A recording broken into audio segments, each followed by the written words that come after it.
નમસ્કાર બાળ મિત્રો, આપણે સાંભળીશું આજે શિયાળ અને દ્રાક્ષની વાર્તા.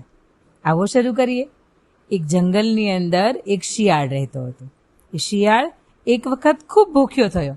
તે ખોરાક શોધતો શોધતો એક બાગની પાસે આવ્યો. ત્યાં એણે એક દ્રાક્ષની વેલ જોઈ. શું જોયું? એક દ્રાક્ષની વેલ જોઈ. વેલ ખૂબ ઊંચી હતી અને એમાં ખૂબ જ રસાળ દ્રાક્ષ લટકતી હતી. શિયાળે દ્રાક્ષ ખાવાનું મન બનાવ્યું.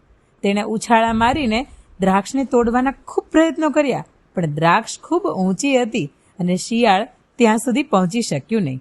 તેણે ફરીથી કૂદવાનું શરૂ કર્યું. ફરીથી પ્રયત્ન કર્યા. 1 વાર, 2 વાર, 3 વાર, પણ સફળ ન થયો. આખરે છેલ્લે થાકીને તે હારી ગયો અને પછી બોલ્યો, એ દ્રાક્ષ તો ખાટી જ હશે. આવું કહીને ત્યાંથી ચાલ્યો ગયો.